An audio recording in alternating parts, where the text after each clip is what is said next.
Good morning everyone. আপোনালোক সকলোকে মোৰ আন এটা ভ্লগলৈ স্বাগতম জনাইছোঁ। ৰাতিপুৱা শুই উঠি ঘৰ দুৱাৰ সাৰি বিছনাপত্ৰ পাৰি এতিয়া ধুনীয়াকৈ গা পা ধুই আজৰি হৈ আহি গোসাঁই ঘৰত এগছি চাকি জ্বলাই ল'লোঁ। এতিয়া আৰু দিনটো আৰম্ভণি হৈ গ'ল। আজি আপোনালোকক মইনো দিনটোত কি কৰি থাকোঁ বিয়া হোৱাৰ পিছত তাকে অকণমান দেখাম বুলি ভাবিছোঁ। বহুতেই কমেণ্ট কৰিছিলে বা ভ্লগ দিবাচোন। আজি এটা ভ্লগ বনাবলৈ লৈছোঁ, সেয়েহে ভ্লগটো সম্পূৰ্ণকৈ চাব আৰু শেষত জনাবলৈ নাপাহৰিব আপোনালোকৰ ভিডিঅ'টো কেনেকুৱা লাগিল। ঠিক আছে, এতিয়া ব্ৰেকফাষ্টটো কৰি লওঁ, তাৰপিছত দিনটো কি কৰি থকা হয় দেখাই থাকিম।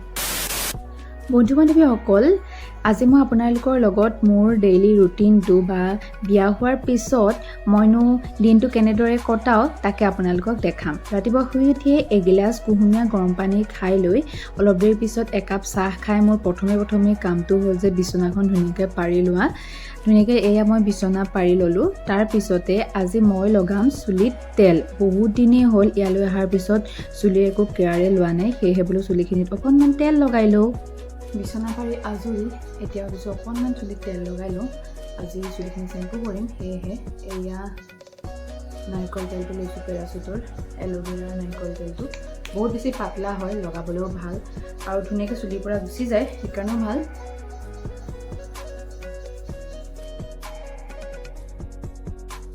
নতুন ঘৰখনলৈ অহাৰ পিছত চুলিত একো লগা হোৱাই নাই। সেয়া ঘৰলৈ যাওঁতে জেতুকা আৰু জবা ফুলৰ পাত লগাইছিলোঁ।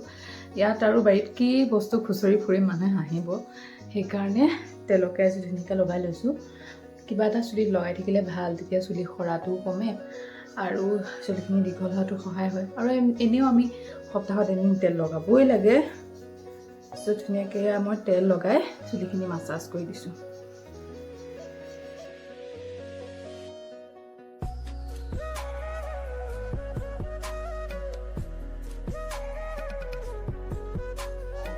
এয়া ধুনীয়াকৈ মই তেল লগাই ল'লোঁ। এতিয়া চুলিখিনি মই আধা ঘণ্টা নাইবা 1 ঘণ্টাৰ কাৰণে ৰাখিম, তাৰপিছত চুলিখিনি চেম্পু কৰি দিম।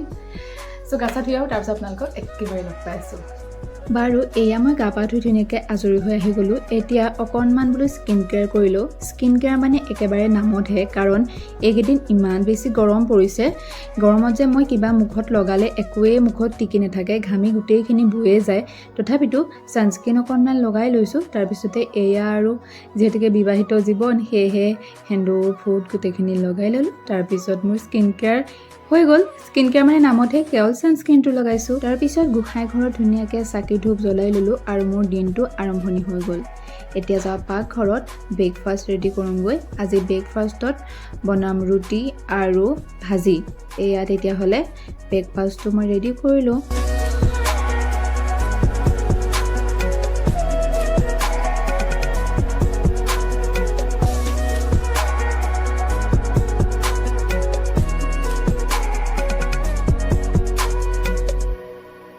ৰুটিৰ লগত খাবৰ কাৰণে আজি বনাইছিলোঁ অমিতা, ভাতকেৰেলা এনেদৰে এখন মিক্স ভাজি।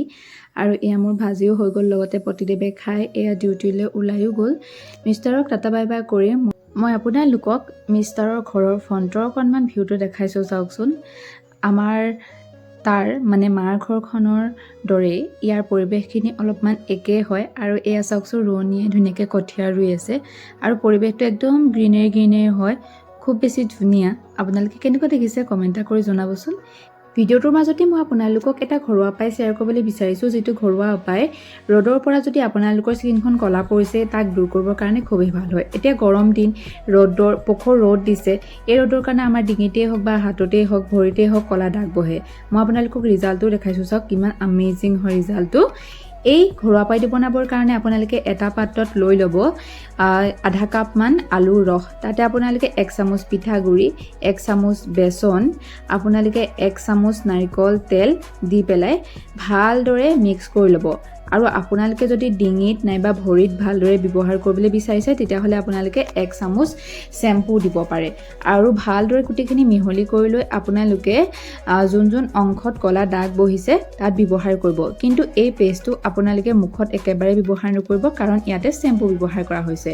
এই পেষ্টটো ভালদৰে ডিঙিত বা ভৰিত লগাই লৈ আপোনালোকে 10 মিনিট শুকাবলৈ ৰাখি এখন পাতল কাপোৰৰ সহায়ত মোহাৰি দিবচোন। দেখিব আপোনালোকৰ ক'লাৰ ৰং একেবাৰে চুট কেতিয়া নাইকিয়া হৈ পৰিব আপোনালোকে এই ঘৰুৱা উপায়টো ভালদৰে ব্যৱহাৰ কৰি চাব আৰু চাওকচোন কিমান মলি ওলাই আহিছে এই পেষ্টটো ব্যৱহাৰ কৰাৰ পিছত এবাৰ ঘৰত ট্ৰাই কৰি চাব আৰু মোক ৰিজাল্টটো কেনেকুৱা পালে জনাবলৈ নাপাহৰিব হেল্ল' এভৰিৱান গুড ইভিনিং কি কৰি আছে আপোনালোকে দেখিছে নহয় ৰূপ বদলি হৈ গ'ল মানে ওচৰৰ বা এজনী ঘৰত ফুৰি আহিলোগৈ আৰু মিষ্টাৰো আহি পালে মিষ্টাৰ আহোঁতে আকৌ লৈ আহিছে এয়া ম'ম' তাকে অকণমান গৰম চৰম কৰি খাব লাগিব মানে সেয়াই আৰু মৌচুমা লৈ আহিছে খাওঁ তো বলকচোন আজি এইখিনিৰ পৰা কি কৰোঁ আপোনালোকক দেখাই আছোঁ চাই থাকোঁ ভিডিঅ'টো আচলতে মিষ্টাৰে ম'ম' ঘৰ আনি পোৱাও মানে ঠাণ্ডাই হ'ল সেয়েহে মই আপোনালোকক কৈছোঁ যে ম'ম'টো অকণমান গৰম কৰি খাব লাগিব মানে অকণমান আৰু গৰম কৰি ল'লোঁ তাৰপিছত এয়া ধুনীয়াকৈ দুইটাই বহি ম'ম' খাই ল'লোঁ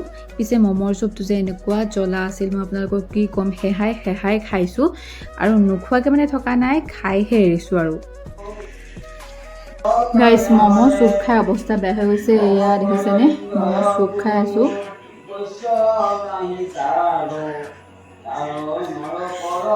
এনেকুৱা জ্বলা মানে মুখৰ অৱস্থা চাওকচোন ঘামি অৱস্থা নাই সেয়াই আৰু ইভিনিংটো এনেকৈ চলি গ'ল ইপিনে আমাৰ শহুৰ দেউতাই পঢ়ি আছে কীৰ্তন আছে নেকি আৰু এনেকৈ বিশ্বতাৰে যায় এতিয়া ৰাতি সাজৰ যোগাৰ কৰিব লাগিব আৰু ম'ম' খাই আজৰি হৈছিলোঁহে ফোন আহিল যে আলহী আহিব আজি চ' তাৰ কাৰণে এয়া বনাইছোঁ মাংস মিষ্টাৰ আৰু দুইটাই মিলিয়ে বনাইছোঁ বাৰু মোতকৈ বাৰু মিষ্টাৰে ধুনীয়াকৈ বনাই দেই বাৰু আৰু লগতে বনাইছোঁ এয়া পোলাও মিঠা পোলাও বনাইছোঁ আৰু সেয়াই আৰু মাংসত এয়া পানী দি দিলোঁ তাৰপিছত মই বইল চিকেনো অকণমান বনাইছিলোঁ মানে বইল চিকেনটো খাই ইমানেই ভাল লগা হ'ল আজিকালি নবনাই নোৱাৰিছোঁ আৰু চ' সেয়াই আজিৰ দিনটোতো মই কি কৰিলোঁ আপোনালোকক অকণমান দেখালোঁ আশা কৰোঁ ভিডিঅ'টো চাই আপোনালোকে ভাল পালে তেনেহ'লে আজিৰ ভিডিঅ'টোৰ পৰা ইমানতে বিদায় মাগিছোঁ বাই